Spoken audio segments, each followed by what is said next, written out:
Shapiro, you're the CEO of the CES. You're famous for all kinds of writings. You're writing for the Huffington Post, so you also publish books. Can you pitch your latest release on print? Ninja Innovation is a book that came out this year, and it's focused on my 30 years of experience in the innovation and technology world. And it talks about what some of the top people in the world, top companies have done to succeed. And having been around some of these leaders and companies and watched them evolve, I think there's a difference between those companies that are phenomenally successful and those that are not. It revolves around what I would call ninja innovation. Being a ninja is someone who historically would defeat all odds against larger opponents, be flexible, adaptable, create a team. Aggressive, be smart on their feet, come up with a plan, but recognize that plan will fold when you hit the enemy, and you have to be able to go in a different direction quickly. And it works for people and it works for companies. Ninjas also learn from their mistakes, and they're willing to take risks and make mistakes. Companies have to be flexible. They have to operate in a way where you know you're going to be outmanned, outgunned by an opponent. And sometimes you even have to ignore your opponent and do what it's right to win in the marketplace. Because the object isn't to beat your opponent.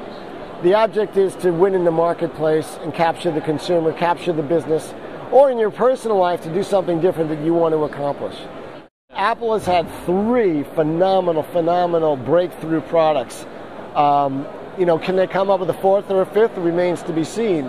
But no matter what they introduce, first of all, they have a built-in loyal following, which will automatically they'll sell millions of units, whether it's a watch or a TV set or something that you put in or on your body, I don't know. But Apple is a phenomenally well-run company.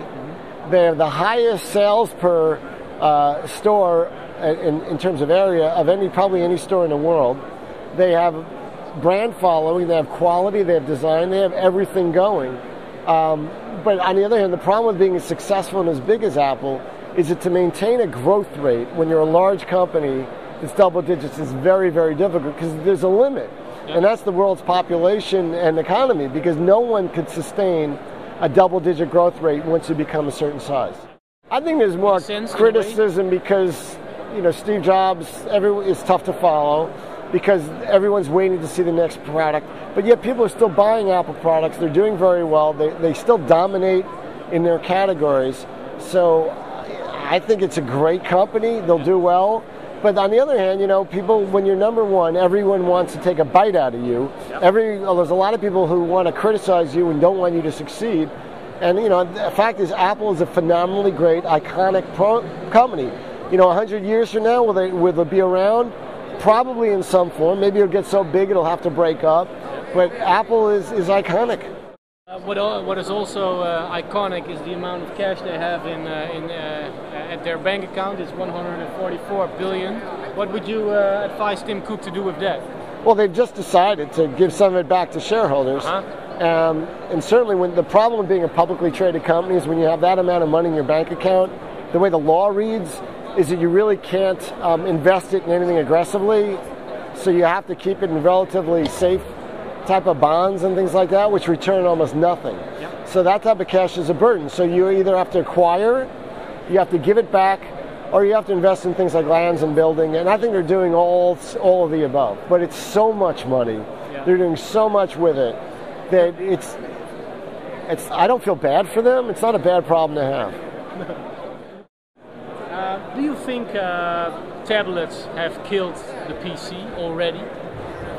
Well, the PC is not dead.